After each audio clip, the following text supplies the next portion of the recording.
All right, everybody, welcome to a special crossover episode of Locked On Avalanche and Locked On Devils. Teams go head-to-head on Friday. The Avalanche continue their East Coast swing.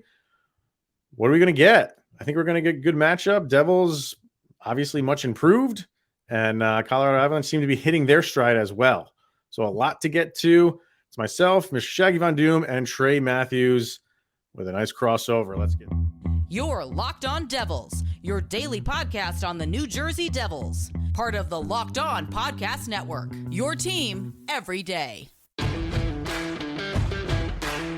Hi, this is Bryce Salvador, and you're Locked On Devils with Trey Matthews. Scores!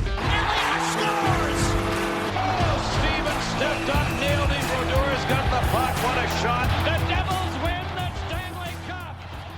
All right, everybody, welcome to this special crossover edition, Locked On Avalanche and Locked On Devils. First time in the history of these two shows that we have done a crossover. So to the Devils fans, I am Chris Micieli. My co-host is Mr. Shaggy Von Doom. And to the Avalanche fans, we have Mr. Trey Matthews, host of Locked On Devils, joining us. Trey, I don't know if you know this, but Mr. Kyle Sullivan, Mr. Shaggy Von Doom, his other team, his East Coast team, if you want to call it, is the New Jersey Devils. I love you already. I love you already. So he's like co-hosting two shows right now, basically. Great. So you can back me up on a lot of my on a lot of my claims. Yeah. Oh, yeah. Who do you have? You have a Mackenzie Blackwood jersey, right, Kyle? I have a Blackwood. I have a PK Subban, and I have a Jack Hughes. Okay. I need to get myself a Jack Hughes one. I got a Mickey Mouse jersey in my background. I got that from Disney World. Nice. Got my Nico Hischier one. I don't know if you can see it, but down there I got a Michigan State signed jersey by Cassius Winston. He went to the NBA, and I went to the same school with him, so I signed it. And then I got some other memorabilia right there. So I went to Final Four in New Orleans and got some stuff signed by Dominique Wilkins, Mike Bibby, Clark Kellogg, Penny Hardaway. Oh, and God, man, I'm a big NASCAR fan too. So I got to go behind the scenes of NASCAR thanks to my friend, and I got to meet all the Penske drivers and had a few other autograph sessions as well. So I'm actually going to be in the championship race in a couple weeks. So I hope to get more autographs. Oh my God, that's awesome! Yes, love it. So go Chase. Well, I mean, it's not too hot right now. No, it's okay. Chase, over there? It's not too hot right now. Okay, good. No. Well, I mean, we could take our pick on sports that you seem to like, but we're going to focus in obviously on our teams and the NHL. But first things first, thank you for making this your first listen of the day. That is always appreciated. You can follow our show on Twitter, LOPN_Avalanche on Twitter, Locked On Avalanche on Instagram, and follow our YouTube channel. We have a YouTube channel, Locked On Avalanche. Subscribe to that. Trey, why don't you throw out your socials before we get started here? Okay, you can follow the show's account at Locked On Devils, and you can follow my personal account at TreyMatt4. So that's TreyMatt and the number 4. Awesome. All right. Avalanche and Devils Friday night. Last year, Kyle and I were in attendance for this game. This was it was odd because last year was a back-to-back for the Avalanche. Islanders were the first game, Devils were the second game. This year, it's flip-flop. The Devils are the first game. Islanders are the back-to-back in the second game on Saturday. And if we remember correctly, Kyle, like Avalanche got out to a pretty good start in that game, and then it just completely fell apart. Yep. And Devils, I don't remember what the score was, like 4-2 or 5-2 or something. It was 5-3, and the Devils scored 5 straight goals to beat the Avalanche, and that was probably one of our most exciting games last year because obviously you guys ended up becoming the Stanley Cup champions, and this was in March. Our season was pretty much over. We needed some sort of excitement, and I was kind of writing off the New Jersey Devils already. And I'll be honest with you guys, I had to work a volleyball game, so I had to listen to it on the radio. And I was just like, oh, this game is going to be a long night for me. But then I'm just like, wait, they just scored 5 straight goals? Yeah. And I was just like, I couldn't believe it, quite honestly, especially against a team of your guys' caliber. That was one of our best moments last year. It was they couldn't stop the bleeding. Like once the goals started coming for the Devils, it was just one after another. And so to add insult to injury, you guys got off to a 3-0 lead, and then the Devils. Exactly. You got off to a 3-0 lead. You scored 2 goals in period number 1, then 1 more goal in period number 2, and then it was all New Jersey Devils from there on out, led by Tomas Tatar, then Ty Smith, Damon Severson, Nathan Bastian, and Yegor Sharangovich. Okay. So I remember that Sharangovich goal. Yeah, it just once the Devils like started rolling, it just I don't know why. I just couldn't do anything about it. It was nothing to back to back. I mean, you're playing Long Island, then you're playing in Jersey.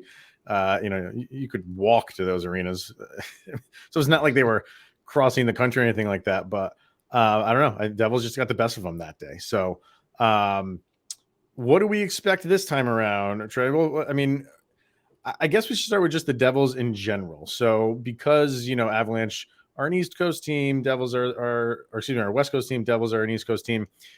Maybe a lot of the Avalanche faithful don't really follow them as much. So what are we getting out of the Devils this year? How do they look so far? A much improved roster, but some questionable coaching decisions. So I think when we look at someone like Lindy Ruff, a lot of people were just pushing for him to be fired just 2 games into the year because we went 0-2. We lost in embarrassing fashion. We lost 5-2 to the Philadelphia Flyers and 5-2 against the Detroit Red Wings. And I was one of the minorities who was just saying like, hey, let's slow down right here. Like it's early on in the season. I get that a lot of people aren't the biggest fans of Lindy Ruff, but you got to give it a chance kind of thing. And the New Jersey Devils have won 4 of their last 5 games. And their last game against the Detroit Red Wings, they won in big fashion. So the Red Wings scored first, but it was all New Jersey Devils after that. And the one thing I got to ask you guys before I go into a deeper analysis, are you guys familiar with Jesper Bratt? And be honest with me, are you familiar with his overall game and what he can bring to the table? Yes, absolutely. Yeah. Okay. Because one of the things I said in the previous episode that I recorded was that I think teams around the league still view Jesper Bratt more as an X factor than a star player.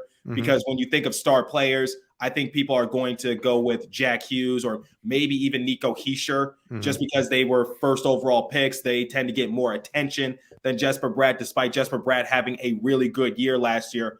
I said this year is going to be Jesper Bratt's breakout season just because I think he can definitely put his name into the all-star race and be a part of the all-star team. He was snubbed last year. I think he has a good chance of making it this year. And I don't know what the stats are right now, but in yesterday's episode, I said that he was in a 4-way tie for the most points in the NHL, and he was actually leading the NHL in assists. So the inside joke that Devils Twitter does, and this is courtesy of a fan account called the Brat Pack, we say that Jesper Bratt is the best player in the NHL. And right now, we can safely say that without any repercussion because technically he is if he's in a 4-way tie for most points in the league and also tops in assists. But digressing a little bit, so Jesper Bratt is certainly someone that I want people to pay close attention to. Jack Hughes, he's been creating more chances for himself. It hasn't really resulted in that many points, but he's going to get there. Nico Hischier has been solid as well. Dougie Hamilton seems to be back on track because he missed a good chunk of the season last year due to a facial fracture. And the overall question mark is goaltending because we got Mackenzie Blackwood, we got Vitek Vanacek, and then we got Jonathan Bernier. But the thing is, Jonathan Bernier is not set to return to in-game action until around Thanksgiving time. So we're a few weeks away from that sort of time frame. But according to Amanda Stein, who's a team reporter for the New Jersey Devils, she says that Andre Palat was not on the ice for practice for the New Jersey Devils. So I don't anticipate for him to play. He didn't play in the last game against the Detroit Red Wings. So he is still listed day-to-day. Mackenzie Blackwood, upper body, did not practice today either. But he's still listed day-to-day. And Amanda Stein did later tweet out saying that there is a possibility he could play. But if I had to make a guess, I'd say Vitek Vanacek is going to get the start for New Jersey Devils. Just better to be safe than sorry. And Jonathan Bernier was practicing with the New Jersey Devils. An emergency backup goalie and friend of my show, Kyle Shapiro, was also present at the practice to help out.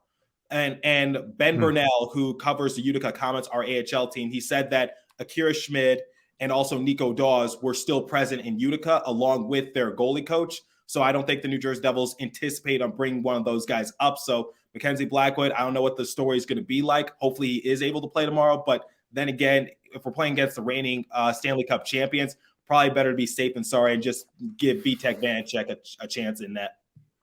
And to put this in an equatable logic for Avalanche fans, if you're wanting to understand Jesper Bratt, it's the equivalent of Arturi Lehkonen and his spark plug that he brings to the team with the Chushkin type numbers. And like they're literally tied right now. So going into this matchup, I know we like to overthink and like kind of overlook the Devils as that team, but Trey, like we were doing our before the season predictions, and I predicted like the Devils to make a run at the playoffs. And with this roster construction, especially with Hischier finally returning to the lineup, and you have Brett really turning it on this year and starting hot out of the gate, like it's not inconceivable for that to be a possibility.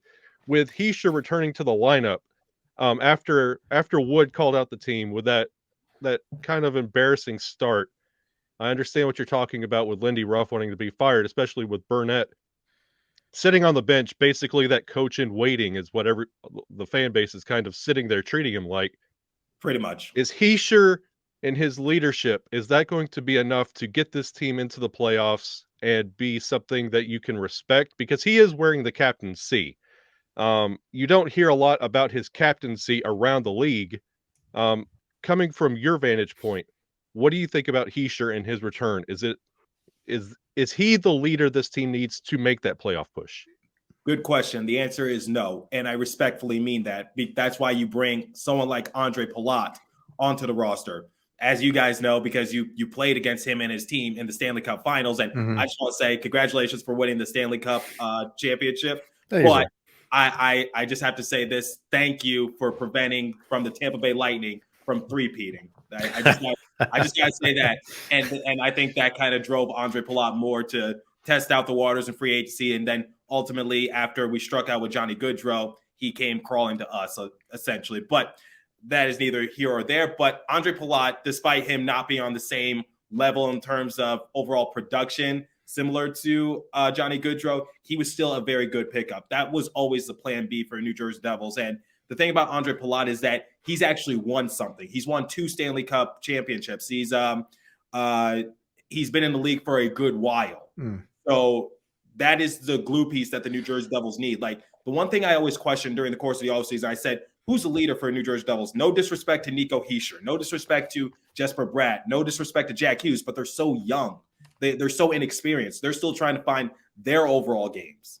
So it's just like, you got to bring someone up to pull them by the bootstrings. And here's a great example. When the New Jersey Devils were started the season 0-2, and they were in desperate need of a win, Andre Palat had a big game because he heard the rumors that his coach was on the hot seat. He heard the rumors that the New Jersey Devils aren't legitimate.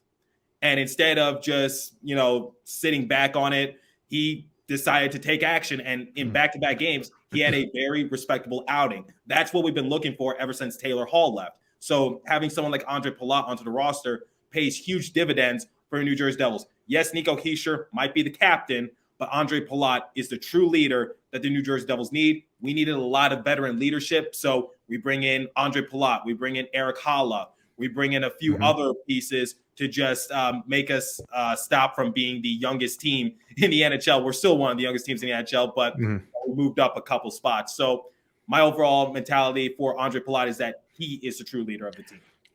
You need that stuff. You need those guys that have been through where New Jersey wants to get, which is, playoffs and eventually Stanley Cup, hopefully. So you mentioned Lindy Ruff, so I want to get to him in a second. So we're going to hear from BetOnline and then kind of talk about that, and then this game specifically, what to expect from the Devils and the Avalanche. But first, let's do that one. That one looks better. All right. BetOnline.net, your number one source for betting football and the start of a new basketball season, as well as the Major League Baseball World Series. Find all of the latest player developments, team matchups, news, podcasts, and in-depth analysis on every game. And as always, BetOnline remains your continued source for all your sport wagering information with live betting and up-to-the-minute scores for every sport out there. It's the fastest and easiest way to check in on all of your favorite games and events, including, like I said, Major League Baseball, MMA, boxing, and even golf. Head over to the website today or use your mobile device to learn more. That's betonline.net. It's where the game starts. Boom. Good job, Kyle. Good job. All right. Lindy Ruff, you mentioned it after the first two games and they lose. You hear the chants, which kind of just drove me a little bit wild. I mean, that I think any coach, even if it's a rookie coach, I don't think deserves that. And then, you have Lindy Ruff, who's, kind of an established coach. He hears it and he took the high road. He said, the fans can do what they want to do. We haven't started off on the right foot. I get all that. He's seasoned. He's not going to say anything to really rile up the fans even more than they already were. So my question is, what do the Devils have to do to kind of quiet that down over the course of a season? Because if they miss the playoffs, those calls are going to continue from the fan base. I'm not saying that's what the Devils are going to do, but is it make the playoffs and then fans will be satisfied? Or is it anything short of that? He's going to hear that for the duration of the year. It really depends on the circumstance. So if the New Jersey Devils, I saw this on a final projection or whatever the case might be, someone said that the New Jersey Devils will get over 90 points, but they're still going to miss the playoffs. And that's a little bit controversial given the state of the Metropolitan Division, because you've got three of the oldest teams in the NHL in that division. So it was definitely a controversial final standings, but it did raise the overall question, which is, if the New Jersey Devils were able to get 90 or plus points and miss the playoffs, would you be satisfied? Mm-hmm. My overall thing is, I want the New Jersey Devils to be competitive. My ceiling for them is wild card and then first round exit. That is my ceiling for them. Okay. So if they miss the playoffs by like a game or two, or if they were just, out of luck, then I can't really be mad about that. I just don't want them to be a gutter team once again. I don't want them to be in the lottery. I don't want them to be tanking for Connor Bedard come the end of the season. Gotcha. So that's my overall mentality. And this is Lindy Ruff's final year of his contract, and I don't anticipate for the New Jersey Devils to extend him, because I think he's a short-term solution. I don't believe he's a long-term solution. So I think the thing is to let Lindy Ruff ride this out. If it's a successful season, then they're not going to renew his contract, and then Andrew Brunette will become the new head coach for the New Jersey Devils. I think that's the overall game plan for Tom Fitzgerald, because Andrew Brunette, look what he was able to do for the Florida Panthers in the midst of a scandal, and where Joel Quenneville had to resign. And basically, he still led them to a President's Trophy. He still led them to a legitimate playoff run. Right. You can't deny the overall success of Andrew Brunette. Yeah, it does seem like he is just waiting in the wings at this point, would be my guess. So, and you look at the Metro, you have the standings sit right now, obviously early, but Carolina, kind of where a lot of people anticipated them being right now at number one. And then you got the Penguins, and then you have the Flyers at number 3 right now. I don't think anybody anticipates that lasting for the duration of the season. No, and they're going to. Yeah, and then you have the Capitals, who are one of the oldest teams in the league, but you always have Ovechkin. They're one of those fringe teams. And right now the Devils are right after them, Rangers, Islanders, and Blue Jackets. Islanders seem to be off to a rough start again. Blue Jackets, nobody's expecting much of them. So you're thinking wild card. Are you like most people thinking like it's the Hurricanes, probably the Penguins, and probably the Rangers as the top 3? Or can they crack that? Or could it not be a wild card? See, that was so difficult to make. And it's just like, okay, I'd say the Carolina Hurricanes are the only team pretty much guaranteed to make the playoffs out of the Metro, because they're going to make a deep playoff run in my eyes. So Carolina Hurricanes. Then I said the New York Rangers, because if Shesterkin is able to repeat what he was able to do during the course of last year, or at least just a little bit, I think they'll be fine. And then I was like, Pittsburgh Penguins, Washington Capitals, New Jersey Devils. It's just like Devils are still so young, and yet the Penguins and Capitals, it's just like, yes, they're older, but they got that big 3 out in Pittsburgh in Letang, Malkin, and Crosby, which, by the way, that cannot last for much too longer. That has to end sooner rather than later. I respect the fact that they're trying to keep the band together. You already won your 3 Stanley Cups. Time to move on, in my eyes at least. But that's why I'm not a gentleman. The Capitals is just like, yeah, they're a fringe playoff team. But the one thing I always say in sports, never underestimate one of the greatest to ever do that. You still got Ovechkin on the roster, and I'm sure he's going to find a way to get his team to the playoffs, even if he has to will them. So I think the realistic thing for the Devils at this point is just wild card, unless I see something else otherwise. But they do have a lot of promise. So the Metro, the one thing I could just rely on is like the Islanders and the Capitals and Penguins, some of the more older teams in the NHL. So my hope is that come midseason, they start to just hit a wall. I don't anticipate for the Columbus Blue Jackets, despite them getting Johnny Gaudreau, to go really far. They're one of the youngest teams in the NHL, so they're going to hit a wall come January for sure. And then for the Flyers, they're just a trend. They're gonna go down. So I give it another 2 weeks. Yeah, 2 weeks max, and then it's crash and burn time. Now I don't want to just be the center of attention for my team. I got to be past you guys. So shoot. So the Colorado Avalanche, in your last game against the New York Rangers, you came out with a win in a shootout 3-2, but you've lost some games that I'm pretty sure you would like to have back, if I'm correct. So what can we anticipate from the reigning Stanley Cup champs? For me, I really like how they've come out the last 2 games against the Vegas. Vegas game that was just, they lost at home to Seattle, and then the very next day played in Vegas, and people were kind of like, when is this team going to kind of hit their stride? And who knows if they've done it yet, but the way that they came out against Vegas and then the way that they came out against the Rangers is exactly what you want to see. They didn't, it wasn't like, they needed like 10 minutes of the first period to get their legs and get going. It was right off the puck drop. They were flying. So I would really, really like to see that again. You always want to see that, especially on the road, because you don't want that home team to get that first goal or get a little bit of a lead. And I say that knowing full well that you've reminded us that, the 3 goals last year meant nothing in the New Jersey Devils game. Right. So, these 2 teams there's no like animosity between these 2 teams, but if you're the Avalanche, I would like for them to remember that, because that was just a disaster. Like the dam just opened and it was over. So maybe there's a little bit of wanting to avenge last year's loss to the Devils in New Jersey. But I think they have come out just really just on fire the past 2 games. And I would just like to see that continue. I don't know what you think, Kyle. Yeah. Cause I just see, I'm sorry. Sorry, Shag.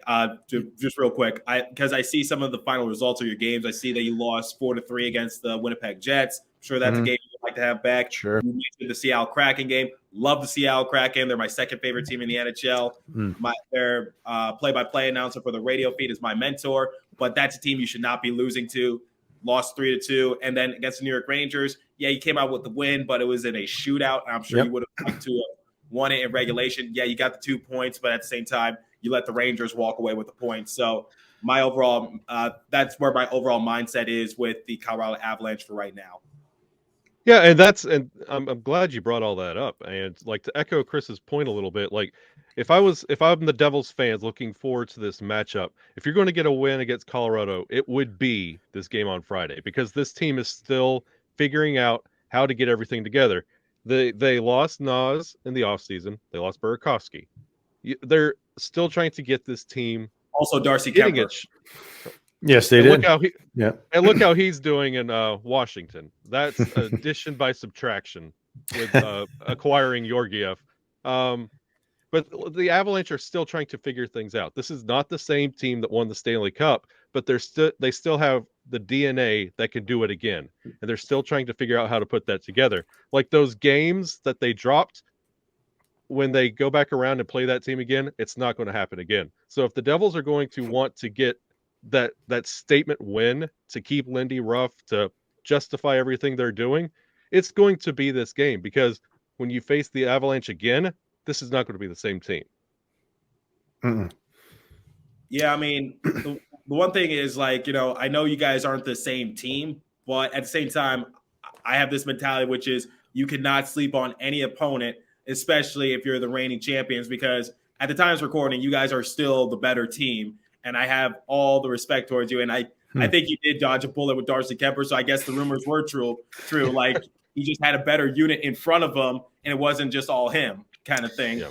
Because if I recall correctly, I think he was the one in between the pipes for that game in which the New Jersey Devils were able to muster up 5 straight goals. I believe he was the one in goal. God, I don't remember because, like I said, it was a back-to-back game, so I don't know who they put in first. I can't remember, but and like Kyle was saying, like it is a different team. It's not the same. It's not the same team, but what is the same is the muscle of this team in Cale Makar, in Nathan McKinnon, and Mikko Rantanen. Those guys remain in Nichushkin. Like those guys are still around. You don't have Gabe Landeskog, and I think that is showing. What he does all over the ice, he's not the flashy player that Nathan McKinnon is. When he gets the puck, he's just like a bull in a china shop. Gabe Landeskog, he just does the grunt work, and that's why the Avalanche fans just absolutely love this guy. And when it's all said and done, I don't know if anybody can supplant Joe Sakic as the best captain in Avalanche history, but when it's all said and done, he might have 17, 18 years as the captain of this team. And that's going to go a long way. There might be some debate. It might come down to cups. If he has more than, if he's got 3, maybe, hopefully, there's going to be a discussion. Numbers, he's not going to be near Sakic at all. But just what he means to this team, you're seeing it right now that he's not going to be there until about January. It hurts them. It really does hurt them. Yep. Now, I got to bring this up because my boy Alan Cosman would kill me if I didn't mention this player to you Good old guys. Alan. Oh, you do know him? Yes. Oh, yeah, we know. Don't you have some sort of association with Belly Up Sports? Yes, Kyle I used to. Yeah. Okay. Yeah, so Alan would if he's listening to this, he would kill me if I didn't bring this up. So Alan is in his glory right now. He's got Avalanche and Yeah. Devils in one episode. He's loving this. Yeah, so Ryan Graves, I just want to say the thing I say about Ryan Graves is, and I'm sure you guys are well aware of this, he led the league in plus minus. He led the league in defensive shares. And it was a shame how you guys had to move on from him because obviously the Seattle Kraken had their expansion draft. You can only hold on to a few select players. So you would have had to expose Ryan Graves in the expansion draft. You didn't want to give him up for essentially nothing. And you just basically had to say, we'll take what we could get. And we gave you Mikhail Maltsev and I think another draft pick for the services of Ryan Graves. But the one thing I say about Ryan Graves is that he's one of the more underrated players, not only on the New Jersey Devils roster, but I think in the entire NFL as well, because like I just said, he led the league in plus minus a few years ago. He led in defensive shares. I gave him the nickname, the silent but deadly ninja. In our last game against the Detroit Red Wings, he was one of the 3 stars. He had 2 assists, and on his assists, they were on crucial moments of the game in my eyes, because on one of the assists, it tied the game 1-1 in the period number 1. That took the momentum away from the Detroit Red Wings. And then he assisted on Yegor Sharangovic's shorthanded goal, which in my eyes pretty much put the dagger through the hearts of the Red Wings from amounting any sort of comeback. So I love Ryan Graves, and I just want to give you guys a chance to express your appreciation towards Ryan Graves, because chances are Alan is listening to this podcast. I can guarantee you. Well, go it, because you spent some time with him, didn't you, Kyle? Yeah. Yeah. Me and Alan got to hang out with Ryan Graves at that March game. So we got to meet Ryan. He's a great guy. And if you look at where the Avalanche defense is going, it's only getting faster with Bo Byram hitting his stride. And you see the Avalanche shedding guys like the Nikita Zadorovs, which was the D partner for Ryan Graves when he was here. They're getting to be faster and faster and faster. And when the Avs moved on from Ryan Graves and he went to New Jersey, I told Chris off air, he is going to flourish in New Jersey. The same thing that we're saying about Burakovsky going to Seattle, because that style fits somewhere else. Colorado's starting to refine their style and make a blueprint. And Ryan Graves, as talented as he is, I don't think he was matching up with what Sakic and McFarland are building on that D-core in Colorado. But match him up with Dougie in New Jersey. You guys are fine. Yeah. Yeah, he was that first year he came. It was a 12th-hour deal that Joe Sakic made with the Rangers to bring him in. Didn't move the needle. Nobody really paid attention to it. And then his first year with them, Yeah, I think he was in the 40s, plus 40 something, I think, in his first year with the Avs. You got it in front of you, Trey, or no? I don't know. I don't have it. I don't have his stats in front of me, but he was, yeah, I think he was plus 40 something, 47 or something. I'm working on You're it. bringing right it up. now. All right. So, and I think and then he followed it up and Yeah. he had what was it? Plus 40. 40. Okay. Plus 40. So, and then he followed it up with, it wasn't his best year, but you could see him battling. He was, he gives you his all. And what I liked about him for the Avs was his size. The Avs didn't have that. I think Eric Johnson was out that year with an injury, and he was really their muscle. And he admitted that, this team is fast, and he's like, that's one thing I'm trying to work on all the time is my speed. And how much faster can you really, once you're at this level, your skills could improve maybe incrementally, but speed is one thing that's just not going to miraculously become you, so Yeah. I don't want to say he was expendable, because I don't feel like, if Seattle never came around, I think they would have loved to have him back. Yeah. But what Seattle was going for and what the Devils can use him for, like Kyle said it perfectly, where the direction the Avalanche were going in didn't really fit the style of play for Ryan Graves. So I'm happy he's latched on with you guys, and I'm happy he seems to be flourishing there. And he's still got he seems to be a popular player, and that doesn't surprise me. It doesn't surprise me because he has a good personality, and he's a darn good defenseman. So yep, it's good. Yeah. Last year, he had his career best in points and assists. His plus minus was in the negatives, but the New Jersey Devils just weren't really that good a team last year, and our goaltending was not good as well. So it was just like, that's not really a good reflection on him as a player during that time. But you still see the potential. There were rumors saying that Ryan Graves could be dealt away just because we got Shimon the Mets in the pipeline. We got Luke Hughes in the pipeline, so someone's going to have to go. I say hold on to Ryan Graves just because I love his overall impact. I think you can extend him at a very cheap price. Sure. And like I said, or like you said, he brings size. And that's the one thing that the New Jersey Devils have been trying to do, at least on the defensive side of things, the last couple of years, which is bring in big size. That's why we brought in Dougie Hamilton, Shakir Mukhamadullin, another prospect in our pipeline. We love what he brings in overall size as well. We haven't really talked about him that often, but hopefully he's doing all right. But we call ourselves, and we Devils personalities came up with this name, Sasquatch Squad. Yeah. Say that 10 times fast. Jeez. That's what I said. I said there's got to be an easier. I was outnumbered. I was just like, there's got to be an easier way to say, to describe our overall size and our build, because Sasquatch Squad, it's just like, it's kind of hard. It's a tongue twister. Doesn't roll off the tongue at all. Sasquatch Squad. You're done. That's it. 3 max. All right. So what are we thinking about this game? Let's get into maybe some predictions. I know last year doesn't play a part. We're talking about it, and that stuff happens. So this is, like I said in the beginning, this is not the second game of a back-to-back for the Avalanche this time around. It's the first game. So Avalanche have a couple days rest. When's the last time the Devils played? The Devils played just a couple days ago. So they played on Monday and they played on Tuesday. So they're both well rested. Yeah. So, okay. From that aspect, what are we thinking, Trey? What do you got for a prediction here? It's so hard just because the New Jersey Devils, I don't know if they're going to put up 6 goals or I don't know if they're going to put up 1 goal. But the thing is, I usually hate looking at advanced analytics, but the advanced analytics show that the New Jersey Devils know how to create for themselves. They just don't know how to execute. And teams like, similar to the Washington Capitals, they will expose it. Doesn't matter the age, doesn't matter what the circumstance is.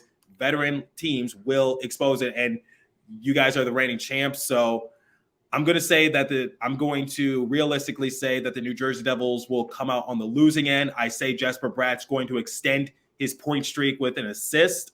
But if I had to predict a score, judging based on how close your guys' games have been, I'm going to say 4-2, 3-2 most of the way, and then the Colorado Avalanche will get an empty netter goal. So I'm going to say 4-2 Avalanche. All right. And the way the Avalanche are going right now, their power play is unstoppable, and their penalty kill is the complete opposite.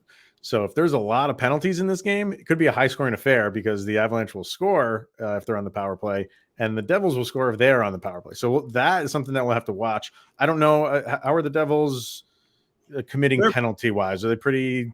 The thing is, like I said, the numbers won't show it, but they've actually gotten much better of it thanks to Andrew Burnett, because last year they were led by Mark Recchi, and that didn't really go too well. So, yeah, so the numbers might not reflect it, but like I said, the overall game plan and the overall strategy is there. So currently, the New Jersey Devils rank 24th in the entire league for power play at 15%, and then for penalty kill, they're actually in the top 10 in the 6th position at 90.5%. So, their penalty kill, they're good. So that'll be fun to watch. Play, not really all that effective. So even though your guys' penalty kill isn't all that good, the New Jersey Devils are going to have to take it upon their shoulders to try to capitalize on any golden opportunities that you guys give us. So that'll be fun no matter who's on the power play. Right. So we'll have to watch that. But I want to see Georgiev in net again. I'm sure he will be, especially against these teams that can score. I want to see that. And then, there's actually 5 guys with 12 overall points. You have Pastrnak, you have Bratt, Panarin, Draisaitl, and our Valeri Nichushkin. So if Jesper Bratt gets a point or two, I want to see if Nichushkin will want to match him. I don't think Nichushkin's going to be there at the end of the year. I think Jesper Bratt will be there at the end of the year in terms of points. I think he can keep that up. Nichushkin, he'll be there, but I don't think he's going to be towards the top. I think he'll kind of settle down in after a little while. But I think he's taking advantage of Gabe Landeskog not being there right now. Yeah. So that'll settle down. Yeah, I know you guys are a little dinged up right now, but still. Yeah. But as far as a score, I gotta tell you, man, like one of my favorite players not on the Avalanche is Jack Hughes. Genuinely love watching that guy play.